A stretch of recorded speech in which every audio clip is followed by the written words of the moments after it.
अस्सलाम वालेकुम, welcome to agenda CSS। आज हम बात करेंगे एनवायरमेंटल साइंस के बारे में।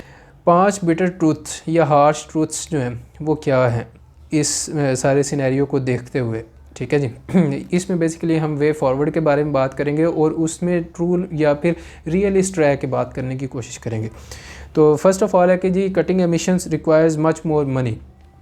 इस वक्त हमारी जो ग्लोबल ग्रीन इन्वेस्टमेंट है वो ऑलमोस्ट $1 ट्रिलियन पर ईयर है कि हम $1 ट्रिलियन पर ईयर इन्वेस्ट करते हैं इन green energy overall all over the globe, developing plus developed world. तो जो इकोनॉमिस्ट है वो कहता है कि जनाब एटलीस्ट $3 ट्रिलियन पर ईयर आपको चाहिए फाइनेंस, ताकि आप ग्रीन इनिशिएटिव्स या फिर रिन्यूएबल एनर्जी की तरफ मूव कर जाएं और जो ग्लोबल वार्मिंग है उसको कर्टेल किया जा सके। तो ये जो सारी इन्वेस्टमेंट है it should be largely concentrated in developing countries, क्योंकि डेवलपिंग कंट्रीज़ ही हैं जो इस वक्त काफ़ी ज़्यादा ग्रीन हाउस गैस एमिशंस कर रहे हैं। अगर आप बात करते हैं उनमें तो स्पेसिफ़िकली इंडिया और चाइना दो ऐसे मुल्क हैं जो बहुत ज़्यादा ग्रीन हाउस गैस एमिशंस कर रहे हैं। US से भी कर रहा है लेकिन वो डेवलप्ड में आता है। इन दोनों कंट्रीज़ को अभी हम डेवलप्ड डिक्लेयर नहीं कर रहे। फिर है जी सोलर और विंड पावर जो है वो चीपर है। उनको बिल्ड करके अगर आप ऑपरेट करते हैं तो उनकी लाइफ साइकिल कॉस्ट कम है। बट द थिंग इज़ कि अगर आप सोलर और विंड फार्म्स लगाना शुरू कर देंगे तो you will have to revisit या फिर reshape your grids and transmission lines और you can say overall energy infrastructure. तो उस सब के लिए आपको एड भी देनी पड़ेगी, चाहे आप एड दे दें या फिर इवन कंसेशनल लोन्स दे दें डेवलपिंग कंट्रीज़ को, ताकि उनके लिए ट्रांजिशन इजी हो and they are motivated to go for net zero emissions as soon as possible. लेकिन जो इस सब के लिए जो आप कह सकते हैं ये विंड फार्म्स या सोलर एनर्जी प्रोड्यूस करनी है, उस सब के लिए जो हमें पैसा चाहिए वो बहुत ज़्यादा है, वो कोई छोटी मोटी रकम नहीं है।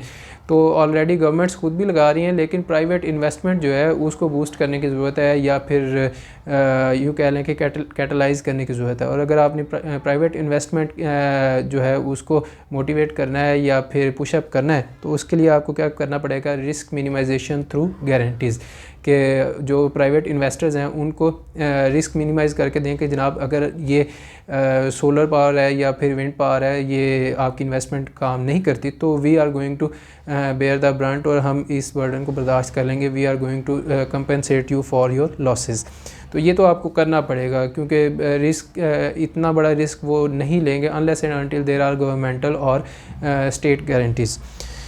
और अगर रिस्क मिनिमाइजेशन के अलावा आप बात करेंगे कि जनाब indemnity against regulatory and political risk, कि जनाब जो पॉलिटिकल इंस्टेबिलिटी है या रेगुलेटरी फ्रेमवर्क्स हैं उनके हिसाब से आपको इंडेमनिटी देनी पड़ेगी, फ्री हैंड देना पड़ेगा ताकि वो इजीली ऑपरेट कर सकें। वो इस बारे में नर्वस ना हो कि ये ना हो कि नई गवर्नमेंट आई है तो वो कहेगी कि जनाब आप पहले 0% या 2% टैक्स दे रहे थे, now you are going to pay 20% of tax from your solar farm या विंड फार्म। तो अगर आप उनको इंडेमनिटी या फिर गारंटीज़ नहीं देंगे तो then again they will not be motivated और incentivised to invest in green energy.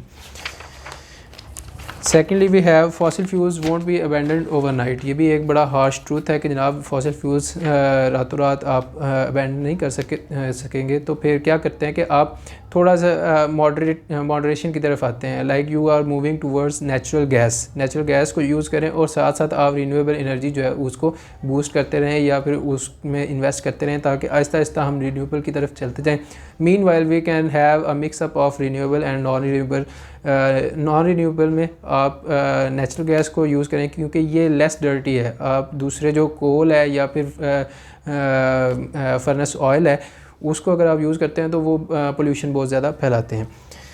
फिर है जी 1.5 डिग्री सेल्सियस जो है वो मिस हो जाएगा टारगेट, ये भी एक हार्श ट्रूथ है। तो उसके लिए अब आपको पता चल गया है कि ये मिस होने जा रहा है तो फिर क्या करना चाहिए, फिर आपको जनाब क्लाइमेट अडेप्टेशन को प्रमोट करना चाहिए। अडेप्टेशन मींस के जो हालात बन रहे हैं उसके हिसाब से आप लोगों को तैयार करना शुरू करें, उनकी हेल्प करें। It is a matter of life and death for those people के जो इसको डायरेक्टली बेयर करेंगे। तो adaptation can come in many forms, it can come in the form of financing their homes के जनाब वो क्लाइमेट या फ्लड रेजिस्टेंट होम्स आप उनको बना दें। It can come in the form of early warning systems या efficient warning systems for these people के जनाब you are vulnerable and we are going to warn you कि अगले महीने यहाँ पे फ्लड आ रहा है तो यू शुड मूव अवे। तो इस तरह की चीज़ें जो हैं वो आपकी क्लाइमेट एडेप्टेशन में आते हैं। क्लाइमेट मिटिगेशन अलहदा चीज़ है, एडेप्टेशन अलहदा चीज़ है। अगर आप चाहते हैं कि मैं इन दोनों चीज़ों को भी आपको क्लियर कर दूँ then do tell me in the comments, I will try to make a video on that as well.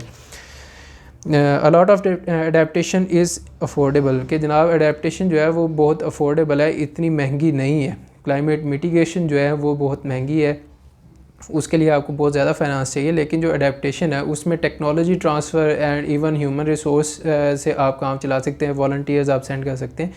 तो ये जो अडेप्टेशन है it is not much expensive. तो थोड़ी सी भी एड अगर डेवलप्ड कंट्रीज से आती है it can make a lot of difference in the developing countries, providing इसको एफिशिएंटली यूज़ किया जाए।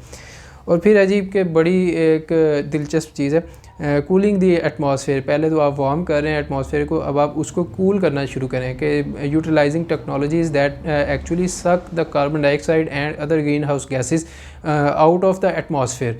For example there is a technique called solar geo engineering, जिससे क्या होता है कि जनाब जो इनकमिंग सनलाइट है उसको ब्लॉक कर देती है, it does not come towards Earth.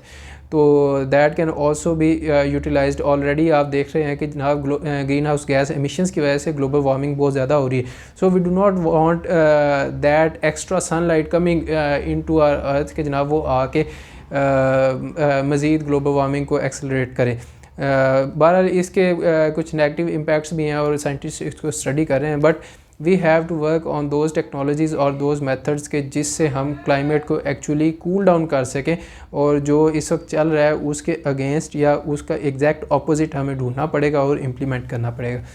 तो ये थी आज की वीडियो, जिससे हमें अंदाज़ा होता है कि जनाब आप बात कर सकते हैं कि न्यू लिबरल इंस्टीट्यूशनलिज्म जो है वो फेल हो चुकी है या फिर इट इज़ फेलिंग हमें नज़र आ रहा है, specially in the context of environment या फिर क्लाइमेट एक्टिविज़म।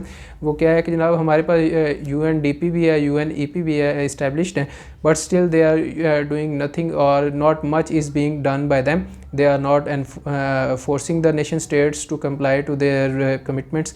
और पेरिस क्लाइमेट अकॉर्ड जो है अगर आप उसकी बात करते हैं तो उसमें 1.5 डिग्री सी का हमने ड्रीम तो रख लिया था, but we are not doing enough to realise that dream and we are the nation states are not simply working to do that. वो अपनी पॉलिटिकल कंसिडरेशन जो है उनको पहले रखते हैं कि फ़ंडिंग किसको जानी चाहिए किसको नहीं जानी चाहिए और हमारे कौन से क्लाइमेट प्रोजेक्ट्स ऐसे हैं जो कि हम फ़लाँ कंट्री में करेंगे तो it will support us diplomatically at the United Nations और एट अदर फोरम्स। तो ये सारी इम्पेडिमेंट्स हैं जिससे आप कह सकते हैं कि न्यू लिबरल इंस्टीट्यूशनलिज्म जो कि कहती है कि इंस्टीट्यूशंस जो हैं वो they are the future, they can prevent the disasters, they can literally provide solutions to all the ailments of the humanity or of the nation states। It has somewhat failed। इसको आप international relations में भी use कर सकते हैं। तो ये थी आज की वीडियो, उम्मीद करता हूँ आपको पसंद आई होगी। मैं मिलूँगा आपसे नेक्स्ट टाइम। टेक केयर, अल्लाह हाफिज़।